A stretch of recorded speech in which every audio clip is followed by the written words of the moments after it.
Welcome to the Business Spotlight. I am joined with Christina. I'm so excited to have you here. And we are going to discuss your purposeful planning. And I know there's been such an evolution with that. And so I'm excited for you to really kind of go into that because it's not just the financials. It's not all picked apart. There's so much that flows together. And so welcome. Thank you. It's a pleasure to be here. Yes. So, yeah, really going into that, please tell us about your business and really, how you got involved and how you got started. Okay. So yeah, about 20 years ago, I can't believe it's been 20 years. I started when I was 5, but I became a financial Yes. planner.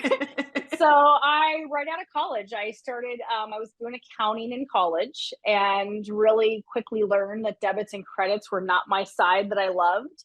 And so after I graduated, I just started seeking, and I actually bought a book called The Top 300 Jobs in America. And it literally just tells you every job and what's the quality of life and what's it look like and that. And I remember I got to financial advisor and it was like, oh, accounting and computers a plus. And you like 10 years, you're going to build it up. And then after 10 years, you have a little more flexibility and quality of life. And I was like, that sounds great. So Yeah, I like I that. pretty much, yeah, I was like, that sounds great. And so I started that back in early 2000s.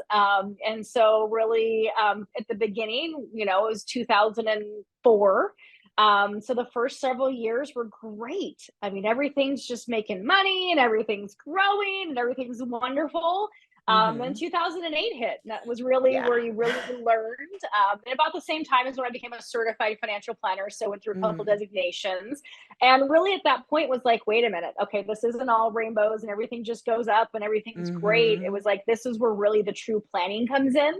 Yeah. So I got that experience really early on of realizing like how important it is to really help clients plan through all cycles of the Mm, economy and the yeah. ups and the downs.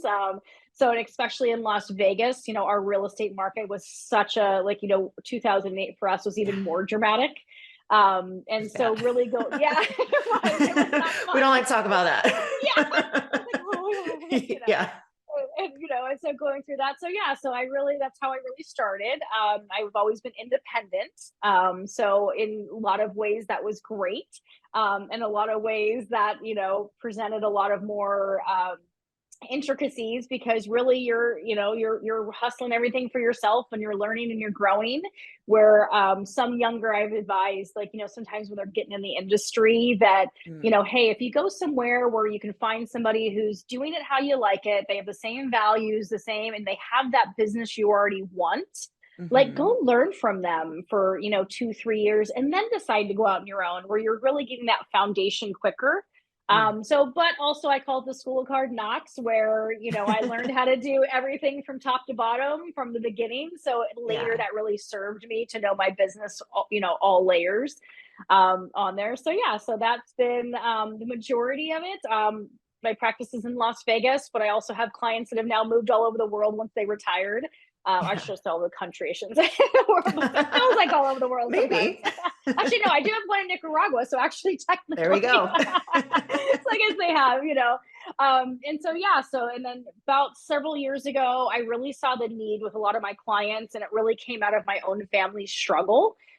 Where no matter how much legal, technical, and financial planning you do to make sure your foundation is secure, if the Mm, relationships that have to function in that transition of wealth and business and then it's kind of like, what's the point? I remember just thinking yeah. one day I had one client who, after, everything was in place. And when the husband passed, the wife or the mom and the 3 children were disconnected within a year and a half.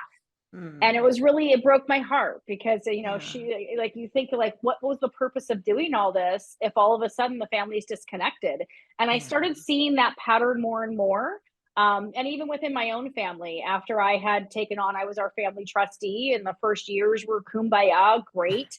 But then as some health issues in my family really started to plague grandparents and dad and different things, that shifted a lot of Mm, things because they're looking at mortality and death. And so they're yeah. thinking of different things. And then we had the younger generations who were in that grow and And, and so we just all had different priorities, different needs, but also the way we had to communicate, we weren't Mm, prepared for.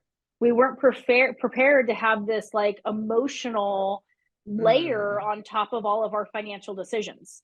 And so yeah. walking the two of those together, I really just that was where my heart has now really serving families as they're transitioning the wealth, as they're transitioning the business, to make sure the relationships and the Mm, relational health and foundation, because really it's our most valuable asset. yeah. Nobody sets out for their legacy to say, my legacy is to have my family no longer talk, be completely Yeah, disconnected, right. the wealth That's is what I gone. want.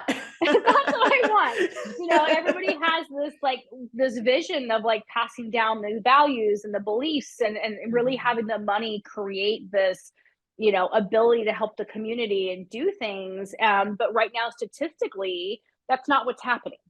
mm, Statistically, 70% of wealth passed on is gone in the second generation, and yeah. 90% is gone by the third generation, which Wow. means only 1 in 10 families actually become a generational family.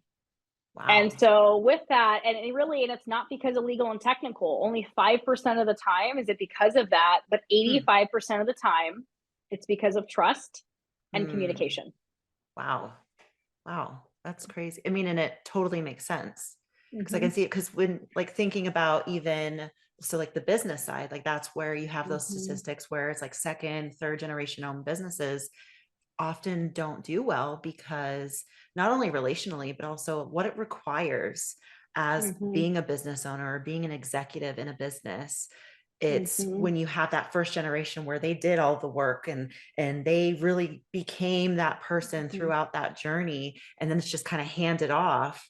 But again, Hmm. that lack of communication, that lack of knowledge and education of that's not really transferred oftentimes. And so yeah, Yeah, those I mean, because numbers crazy. the original creator of the business, I mean, they scrubbed toilets. They knew what it was like to miss payroll, and now the next generation's coming in and they're stepping in without having that school of hard knocks and all what it took to build it. But if you really look also, like, kind of like what you guys I know really focus on is really when you're knowing your numbers, when you're having, whether it's, meetings and really understanding your team and team building. And when you look at Mm, all the things that businesses do, yeah. most businesses are very well versed in, okay, are we going to do some kind of profiling to know each other well, and who's a introvert and who's a detail person, and all those Yeah. things. But also we're going to have meetings and we're going to have numbers and KPIs and we're going to do that. But when you really think of the family, Mm, families that are transitioning it, they are a family enterprise. They are a family yeah. business. But very few families ever look at it from the standpoint as, do we know each other and how we Mm. communicate? Do we know dad, who's like a roaring lion, and how he's, and then you've got one of the children who's more of a golden retriever and very supportive. And, they're just very Yeah. different styles. And then you got mom, who's the otter, who just loves people and loves to, like, so when Yeah. you think of Just want to that, and then play.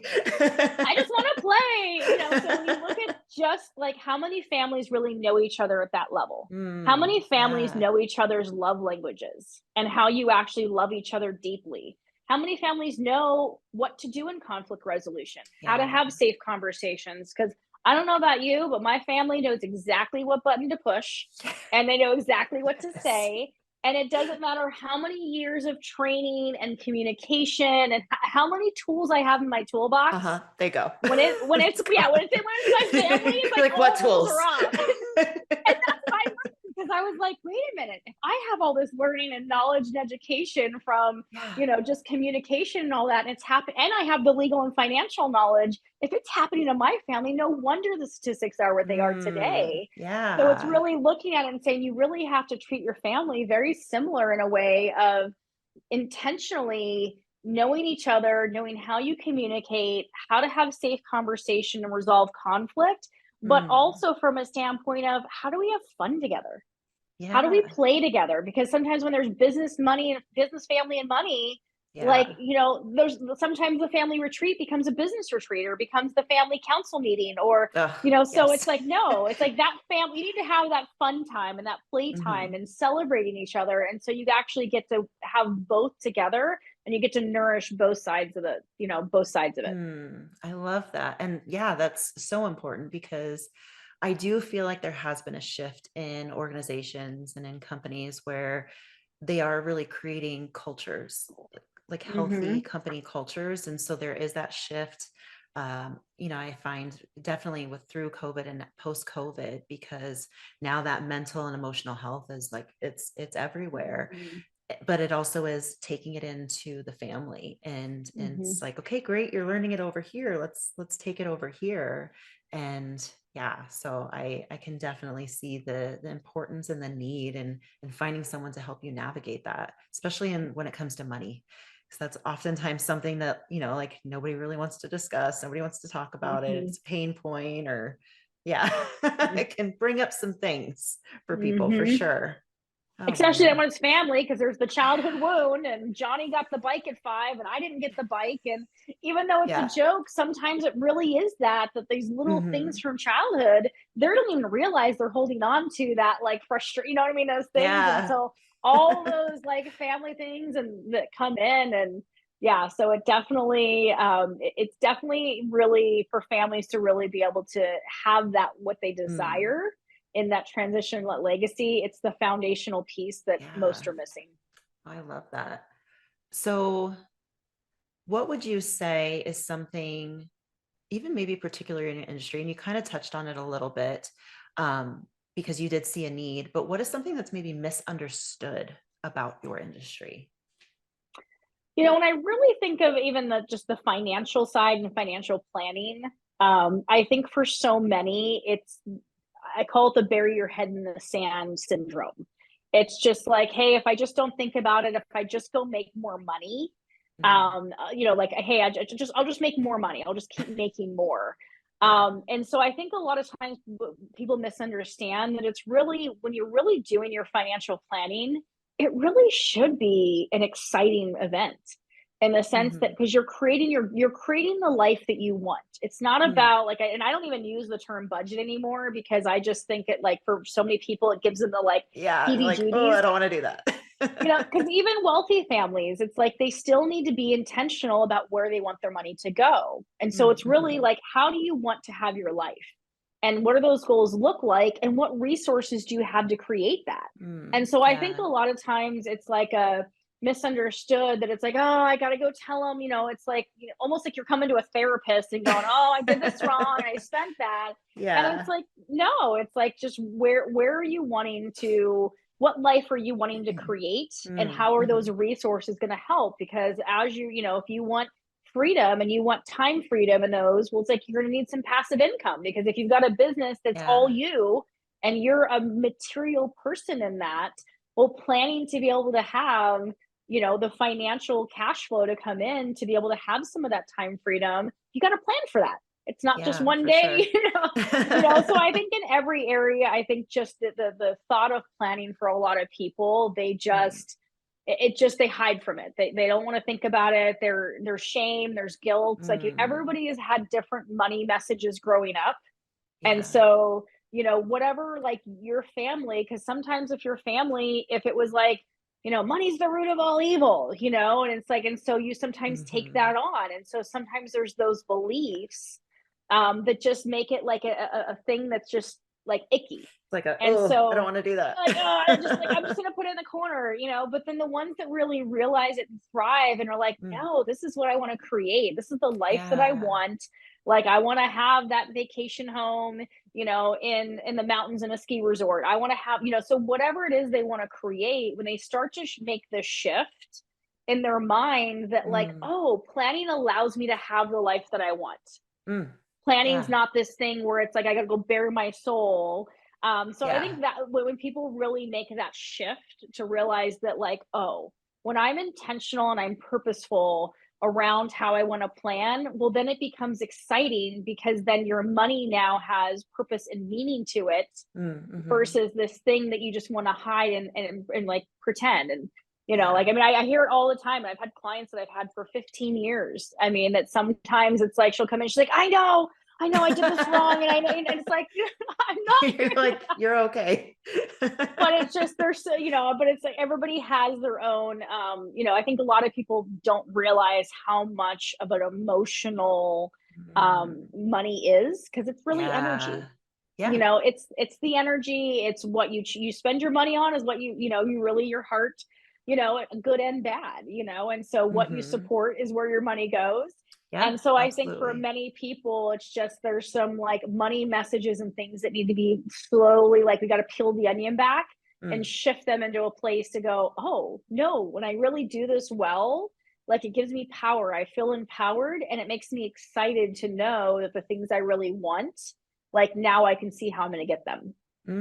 Yeah, I love that. Yeah, and so much to that too, because yeah, I think it's one of those things that there is a lot of emotion that can be tied up in that Mm-hmm. conversation, and it's kind of and that's, one thing that I really do love about how you do it a little differently, because you do Mm-hmm. incorporate that conversation of let's get curious about what's going on there. And so it doesn't really just stop at one, it's just like, let's look at your finances. It's like, let's look at everything. So I love that. And kind of on that idea, so the business spotlight, one of the purposes why we do this is also to not only inspire just individuals within their business or within their personal life, it's also to inspire those that are looking to get into business ownership or entrepreneurship.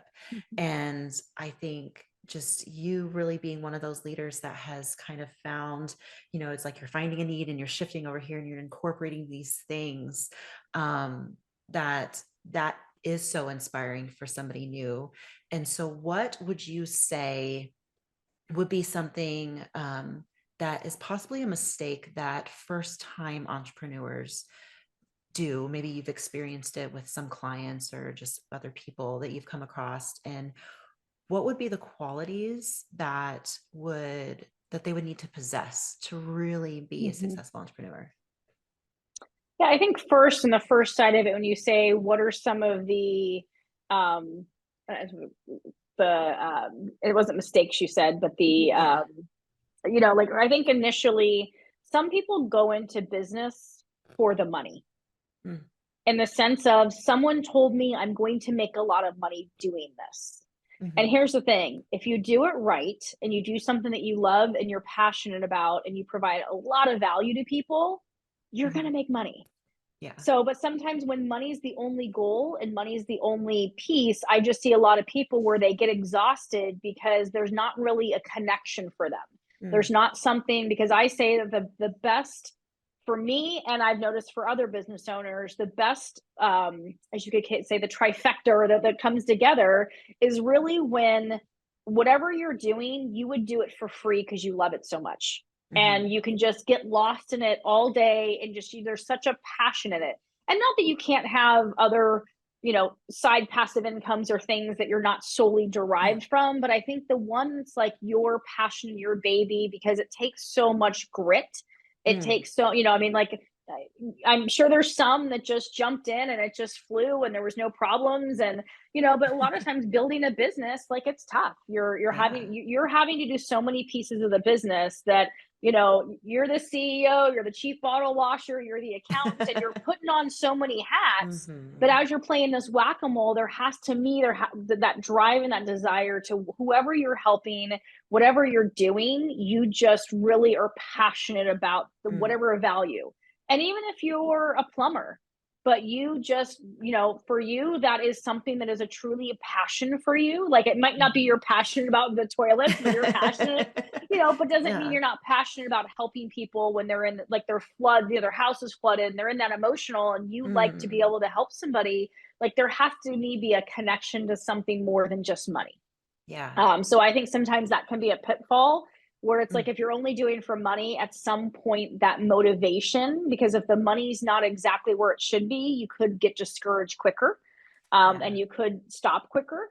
So I think on that side is, yeah, really making sure whatever you're doing, that you want to do it well, you're passionate about it, you're passionate about whatever the service or widget or whatever it Mm. is, and that it's something that's connected for you, And I think, not that there's not some ways like, because I mean, I have some passive incomes that, yeah, like it's not something that I'm like, oh my gosh, but it's passive for me. It's I wake not up for this something, yeah, every but day. yeah, but it's passive. It's not an active thing for me. It's not something that Yeah. I'm like having to actually build a team and learn how to lead people and systems and Mhm. like, because most of us only love 50% of the stuff. Like for me, Yeah. I love people.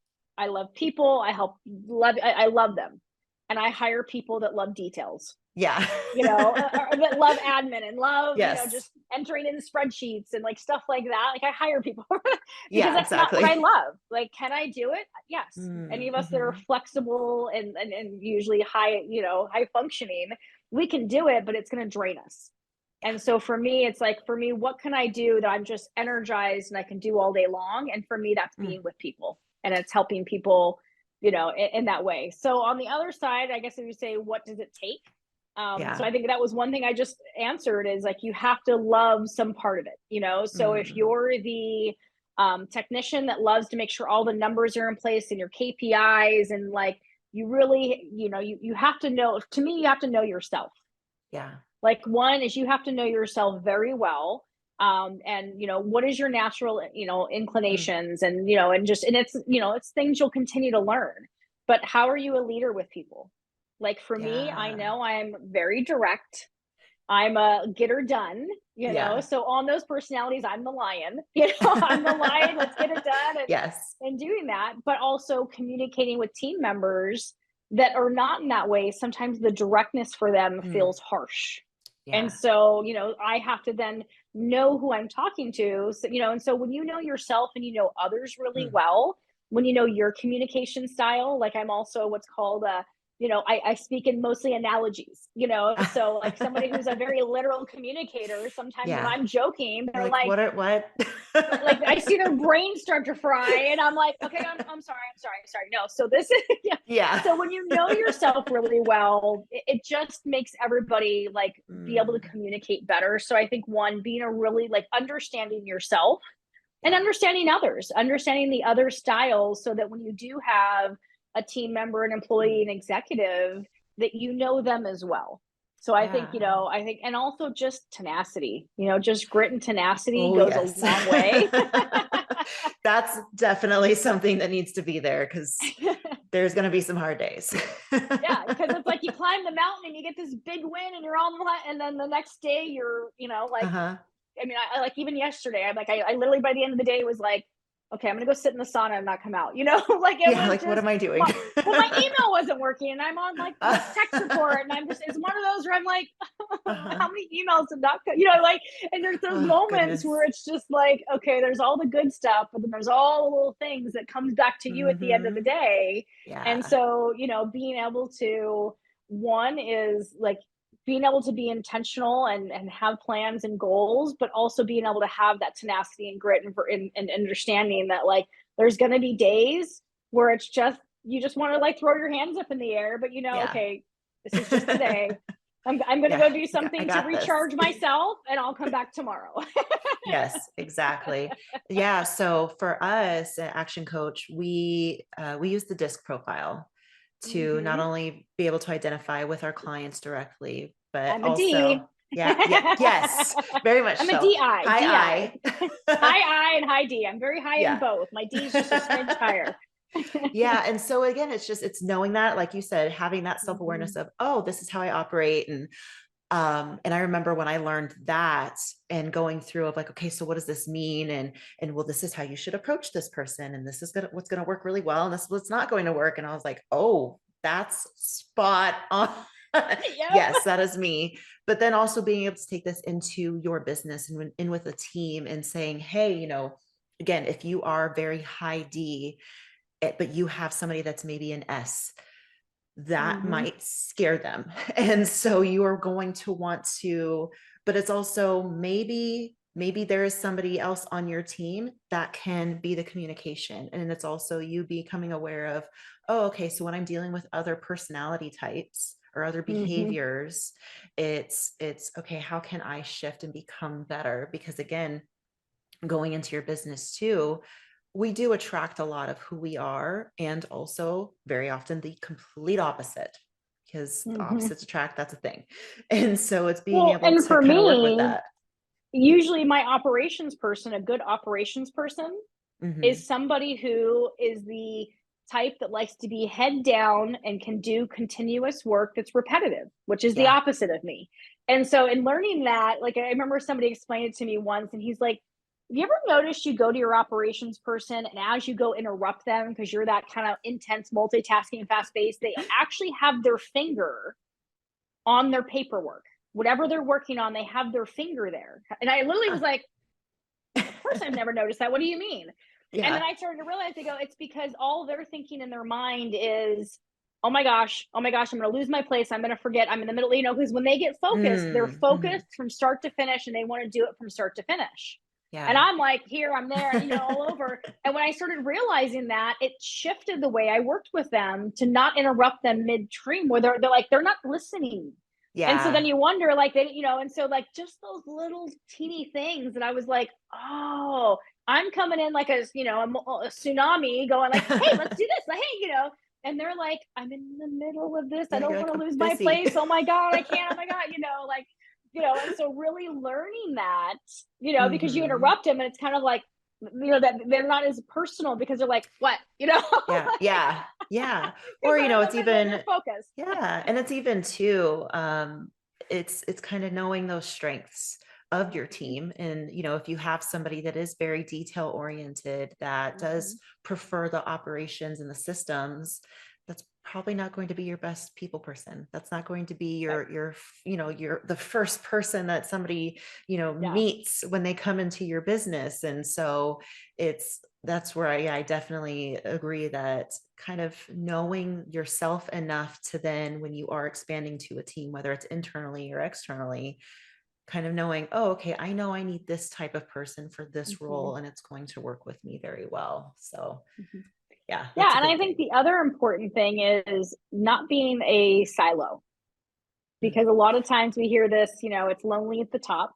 Mm-hmm. So I think that's where it is important. Like, I love the work that you guys do of, whether it's a coach or you're having an all day session with other entrepreneurs, it's giving you a place to get out of in Yeah. the business, to be Yeah. on the, and Peek that, your head out a little. yeah, peek your head a little, where those are the, like, to me, those where I've gotten the best is when I've been in coaching and mastermind and like those type of all day sessions with other business owners, Mm, is where I've learned the most. Because whether it's a, $100,000 business or a $50 million business, a lot of the problems are the same. They're yeah. just at a different level, and there's different moving parts. And so when you start to realize that, it's like, oh, okay, well, they're having this problem at 50 million. And this Ah, client, and like you start realizing that, like, oh, okay. Like, and so to me, like, having that team community mm, coach or somewhere in there, to me, is also, it propels you so much faster, yeah. because then the mistakes that you were going to make on your own and have to go through, someone else has already made them, and you hear it and you're like, oh, Mm-hmm. sweet, I'm not going to do, so I Yeah. think You're that like, just, noted. yeah, noted, not going to do Don't that. do that. Yeah. So I just think, having that community and a group or a coach, that just, Mm. it propels you so much faster, because you do get to talk. You do get to, like, share, and you realize, like, oh, I'm not the only one that has this problem. I'm not the only one who's Yeah. gone through this. Like, oh, Hmm. and they know how to solve it already because they've already done it. Yeah. Yeah, absolutely. And that's what we're big on, and why we have structured things in that such way of being able to have the memberships or the boards where people can come together so they don't feel so lonely. They realize that we're all kind of navigating it. It's Mhm. kind of like parenting. Like, we don't know. I tell my kids, I said, listen, this is my first time parenting teenagers. I don't know past this. I know before this, but I don't know past this yet. And Mhm. so please forgive me when I mess up, because it's going to happen. And I think it's same as business owners, is there's things that we've learned along the way, and we will impart our knowledge. And again, that's why I love doing this business spotlight, is being able to share this knowledge, and the differences, but also having, kind of being able to show, like, hey, maybe it's different industries, maybe it's different backgrounds, but there's a lot of the same things. And so Mhm. yeah, you're not alone in this. and you'll be okay. Yeah. Just take a breath, go to the sauna and Yeah. hand it over to tech support. I don't know. Yeah. All of that. Well, thank you again for coming and doing this business spotlight with us and just sharing just your journey and your experience. And really, before we wrap, is there anything that you have that you're offering within your business or that you wanted to really speak into and share with our community? Sure. Yeah. I mean, especially any families that are in that process, they're either getting ready to transition the business, or even just major health life events. I mean, that's really what shifted my family from harmony to chaos Mm, was, my father was going through a debilitating lung disease. I had one grandma that was in hospice, another one, so for if there's, I always say the best time to prepare is prior to it happening because we didn't know. We were great, we were yeah. getting along, everything was great, and it was the health, things that shifted us. But anybody that just says, hey, like I really want to have an intentional foundation Mm, for our relationships and our people and protect that most valuable asset, our relationships. So yeah, I'd love to do a strategy session with them and just find out where their family's at, where they're at in the transition, and talk to them in that way and just see like, what are they doing? Are they implementing their family meetings? Are they having mm, family retreats? Like, what is the foundation that they have to ensure that the relationships, are have a foundation of trust and communication as they're dealing with all this extra family business and money, so the success, while it's a big blessing, it can also for some next generations can feel like it's a sacrifice, it can feel like it's mm, a burden. So yeah. it's really having that next generation be able to get ready to lead and equipped. So yeah, so anybody that's in the middle of that journey that would love to have a conversation and just see if the relational process is for you. Yeah, I'd love to talk to them and love to see where they're at in their journey. Great. Well, thank you again, Christina, and Thank you. would love to even talk some more because I know I love talking to you because you just have so much knowledge and it's so diverse. So I absolutely love that. And thank you again for coming onto the Business Spotlight. Thank you.